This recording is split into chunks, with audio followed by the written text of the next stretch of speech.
semenjak negara Indonesia ini dijajah oleh Belanda sampai masuk ke zaman Orde Lama, Orde Baru, bahkan sampai di era reformasi saat ini, ternyata racun-racun pemikiran demokrasi itu sudah banyak divaksin, diimunisasi ke benak daripada masyarakat kita. Tidak terkecuali sampai di tingkat ulama pun banyak yang terkena virus-virus demokrasi tersebut. Nah, ini bisa kita maklumi. Yang pertama, ya memang karena yang berkuasa di Indonesia selama ini adalah mereka-mereka yang tidak mengerti tentang Islam, mereka-mereka yang memang menjadi pejuang-pejuang demokrasi, dan mereka-mereka yang punya pola pikir sekuler.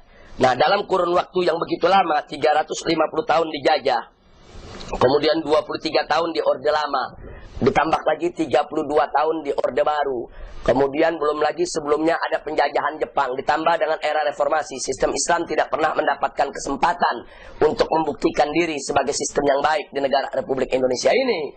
Maka wajar kalau virus-virus tersebut sudah menyebar ke semua lini, sampai banyak ulama-ulama pun akhirnya ikut terkena virus tersebut. Nah, lalu bagaimana cara kita mengikis habis racun-racun yang ada di benak saudara-saudara kita, sampai mereka itu akhirnya mengidolakan demokrasi, mengagungkan demokrasi, dan lupa dengan sistem yang mereka punya sendiri? Maka dalam hal ini jawabnya hanya satu: dakwah harus ditingkatkan. Karena dakwah ini kan bukan hanya ke masyarakat grassroots yang di bawah, sampai kepada ulama-ulama yang lupa diri pun kita juga harus berdakwah kepada mereka. Nah, dakwah ini tentunya banyak punya bentuk. Ada dakwah dengan tulisan, dakwah dengan lisan, dakwah dengan lewat diskusi, dialog, seminar, lewat penulisan buku, dan seterusnya dan seterusnya. Insya Allah dengan kita genjot terus itu, daripada dakwah yang ada, kita ajak diskusi kiai-kiai kita, ulama-ulama kita sosialisasikan sampai akar rumput yang paling bawah sekalipun, insya Allah suatu saat umat Islam akan mengerti apa itu Islam dan apa itu demokrasi. Jadi kalau Anda sudah dengar bagaimana pemaparan Islam dan demokrasi pada hari ini, ya tolong ajak lagi kawan yang lain untuk dengar juga. Ajak lagi kawan berikutnya untuk dengar juga.